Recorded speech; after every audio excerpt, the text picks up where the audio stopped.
Well, welcome to Agape. Here we are again, talking about love. Love is simply the awareness and acceptance of our wholeness. And when you grasp that, you realize that if you can accept your unique self, you can accept others as they are. At Agape, we teach a practical spirituality that honors everyone. It doesn't matter where you come from, your race, your sexuality, your religion. It's practical. You can apply this in every aspect of your life.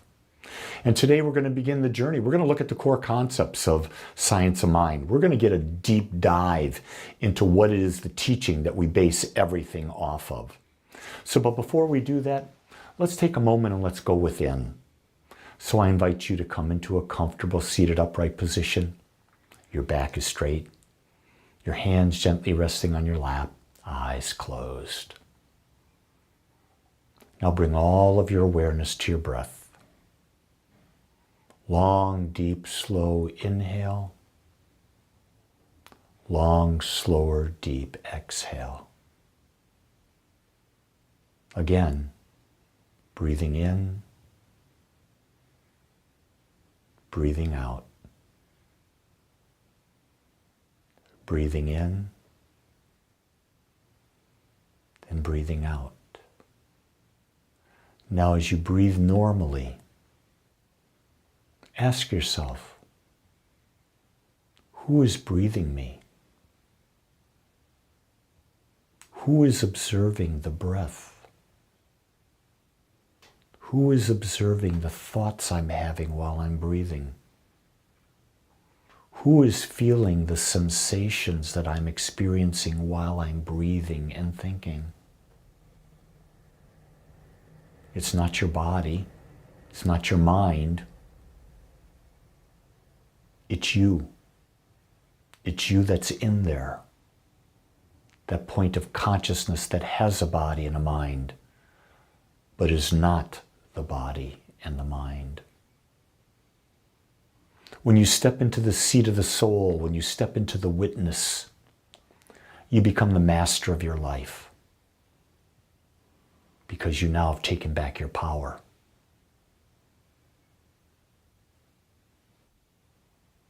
So knowing that there's an infinite wisdom that surrounds you, are you willing to open up to hear new ideas? To bring new information into your beautiful mind, so that mind that's a computer, the mind that is a computer can take it in and now process from a different point of view, ergo bringing you new ideas of how to live, how to be, how to thrive. And with that openness, I gently invite you to come back into your body, into your mind, into this time, into this place. So gently move your hands, fingers, maybe your shoulders, your head, stretch however it is, and when you're ready, open your eyes and welcome to the perfect now. Today, I'm going to talk about the core concept of oneness. This is where all science of mind begins. And I thought it would be really wonderful to just go back to the basics. So at its core, oneness means that there's only one life, one energy, one power in the universe. And that power goes by many names: God, Spirit, Universal Mind, or Infinite Intelligence. But at the essence, it's all the same. It's the creative force from which everything emerges, and it is present in all things. All religions talk about God being everywhere present, all-powerful and all-knowing, the three O's, so to speak. But yet, we don't really believe it.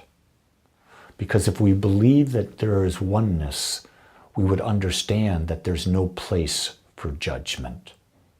Because if there is only one, and I am one with it, and you are one with it, what are we judging against? What is even the purpose of judgment? So let's start to understand oneness. Ernest Holmes, the founder of Science of Mind, teaches that everything in the universe is interconnected because it all stems from the one source. If you think about it, there's one mind, one power. Everything is created out of it. So you're created out of it. What are you created out of?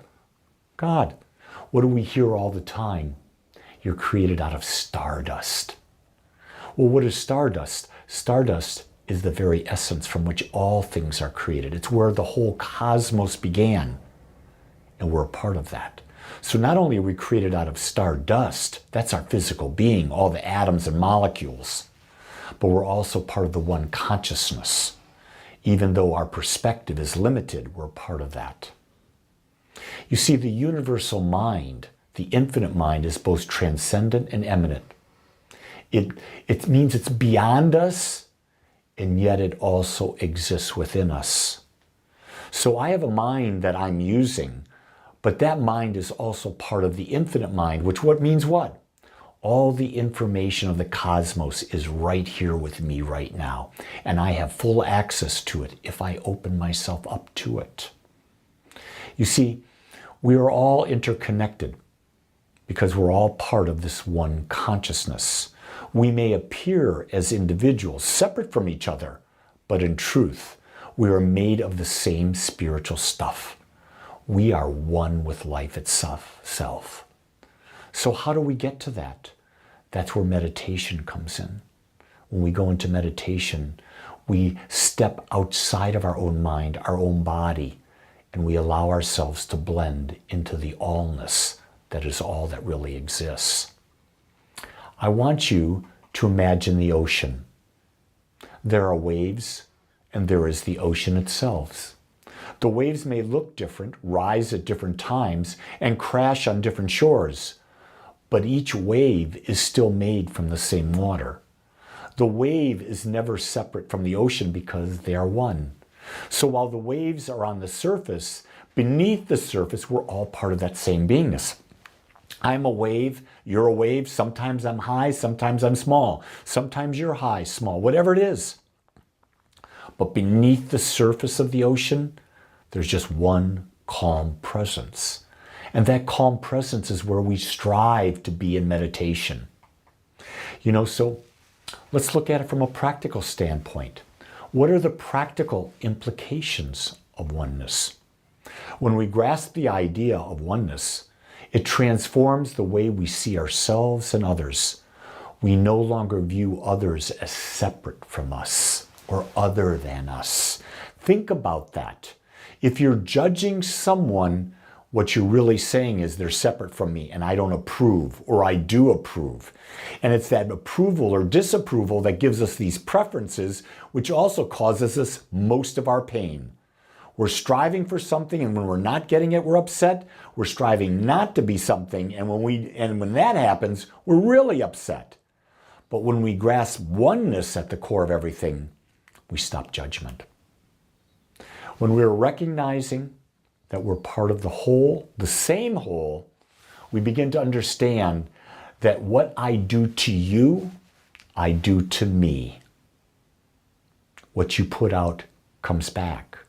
If I treat you unlovingly, rest assured I'm treating myself unlovingly.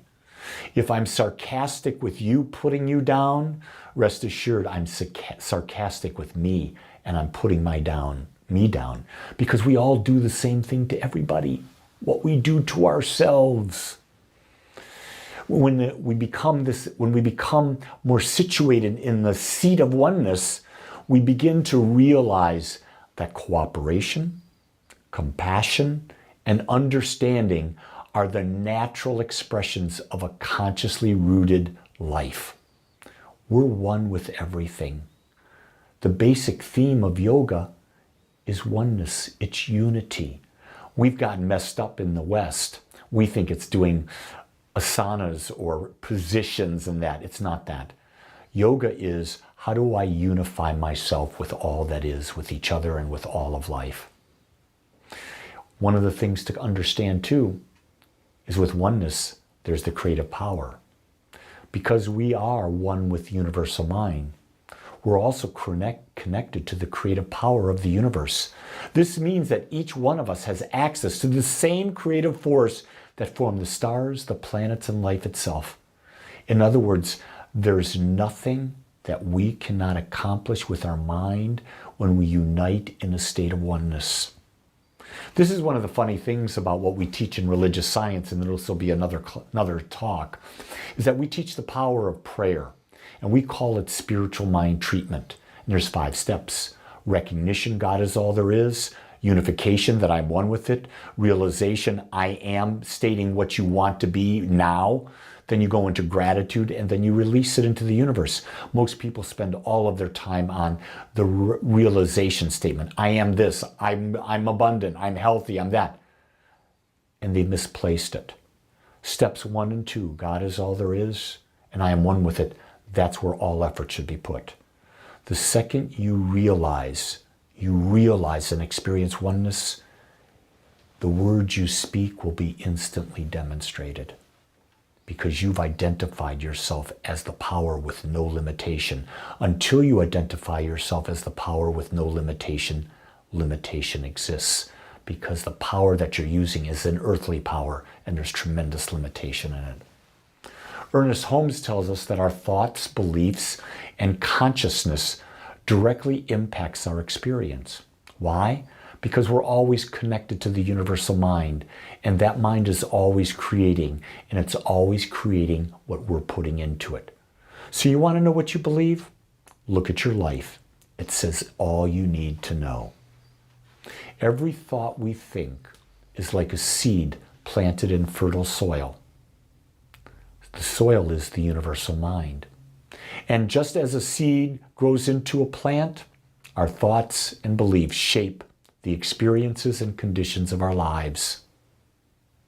It comes down to so simply, where you put your focus, your energy goes.